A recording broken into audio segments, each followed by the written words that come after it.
Have you ever wondered how much your solitude is worth? Not just an evening without your phone, but true, absolute isolation from the rest of the world. They offered me $40,000 a month. For what? For living in the most beautiful place I'd ever seen and simply observing. My name is Elena. I'm 23, and until that moment, my life had been a series of stumbles, an unfinished psychology degree, mounting student debt, and the nagging feeling that I was simply dissolving into the gray crowd of a giant city. When I saw the job posting for Living Heritage Observer, I thought it was a prank or some weird social experiment. But the check for the first $5,000 that arrived in my mail the day after a brief phone interview was very, very real. The drive to the lighthouse took 6 hours. First highways, then broken gravel roads, and for the last 2 hours, we drove through a fog so thick there wasn't even a hint of a road left.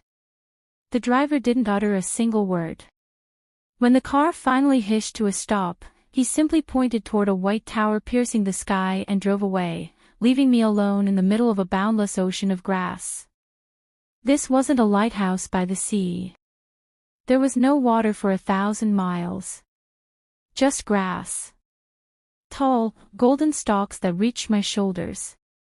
It rustled in a way that sounded like millions of people simultaneously whispering to me, "Stay, stay, stay." The lighthouse itself was ultra-modern, glass, polished steel, perfect geometric lines. It looked like an alien artifact dropped into the middle of the wilderness. At the doorstep, a voice stopped me. It came from an old copper intercom that looked jarringly out of place against the high-tech door. "Welcome, Elena," the voice was male, dry, and incredibly calm. "I am Mr. Sterling. Your new life begins now. Enter. The protocol is on the table. The golden rule, never go outside during the golden hour. And never look through the windows when the sun touches the horizon." Inside, the lighthouse was a minimalist's dream. Bright walls, panoramic screens, which were currently dark, and soft, expensive furniture. But there was an unnatural cleanliness to it all. Even the smell, a mix of ozone and freshly cut grass, felt synthetic. On my desk lay the observation log. My task was simple: every hour, I had to record the movement of the grass. Did it lean north? Did it move in waves? Did it stand perfectly still? I laughed to myself. $40,000 for watching weeds. It seemed too easy. For the first 3 days, I enjoyed it. I prepared gourmet meals from a fridge that never seemed to empty, read books, and listen to the silence. Mr. Sterling checked in once a day. His questions were brief: "Is the grass stable? Do you feel any discomfort?" He never asked anything personal. But on the 4th day, I found it. In the bedroom, behind a massive wardrobe, I noticed a corner of an old, tattered notebook. It was the diary of whoever lived here before me. I expected to find complaints about boredom or sketches of the landscape. Instead, my fingers traced something insane. 300 pages. Every single page was filled with the exact same sentence. In small, sharp handwriting that became nearly illegible by the end of the book, "The grass is moving closer. The grass is moving closer. The grass is moving closer." I walked to the window. The grass was exactly where it had been before. It swayed under the wind, golden and innocent.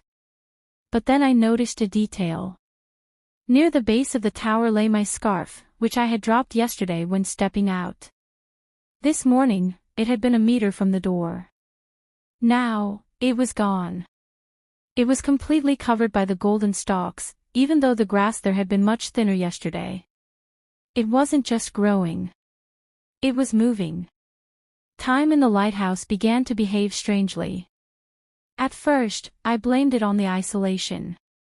They say without social contact, the brain loses its grip on reality.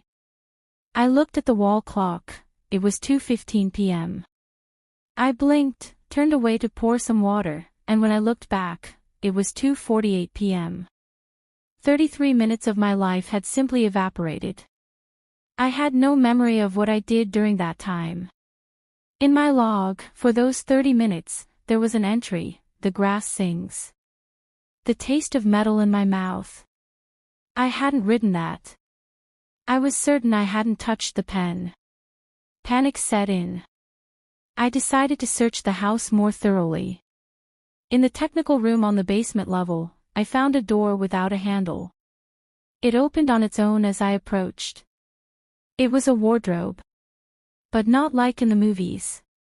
On long rails hung hundreds of identical outfits. White linen shirts, sand-colored trousers, the exact same thing I was wearing right now. I started flipping through the hangers. Each had a small tag. Elena.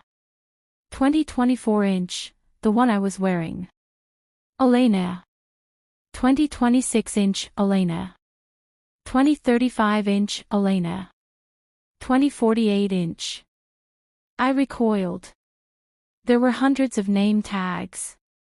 Some dresses looked old, nearly decayed, others looked brand new, made of fabrics I had never seen. These weren't the clothes of my predecessors. These were my clothes. Signed with years that hadn't happened yet. Do you like our archive?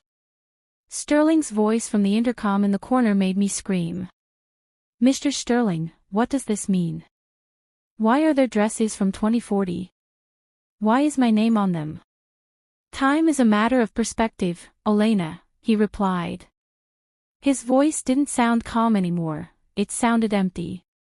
You are here because you have always been here. The grass remembers you. And now, return to your observations. The golden hour is beginning. Close the shutters. That is an order. The golden hour. Sterling spoke of it daily with religious awe.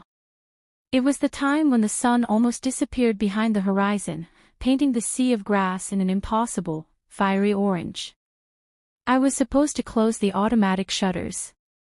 I was supposed to sit in the center of the room and wait. But the fear of the future in the wardrobe outweighed my fear of Sterling.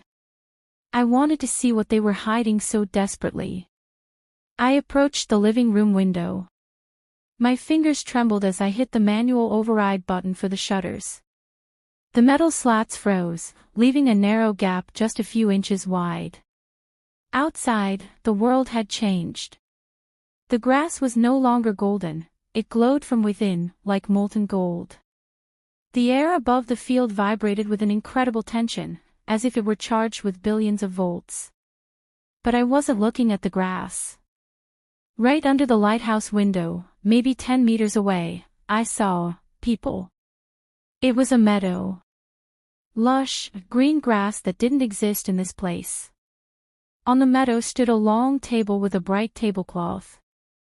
On the table, a cake with candles. 6 people stood around the table. I recognized them instantly. It was my parents. My younger brother, who had died 8 years ago. And a little girl in a blue dress. It was my 5th birthday party. But something was wrong. They weren't moving. This wasn't a video or a hallucination. They were there, physically present, but frozen in time like flies in amber. My mother was smiling, her hand frozen in the air holding a cake knife. My father was laughing, but no sound came from his mouth. I pressed my face against the glass, my breath leaving a small cloud of fog. Mom. I whispered.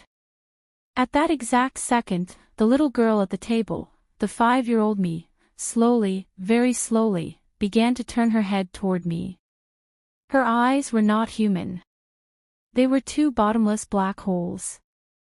Elena, move away from the window. Sterling's voice didn't come from the intercom. It echoed directly inside my head. You are not yet ready for the harvest.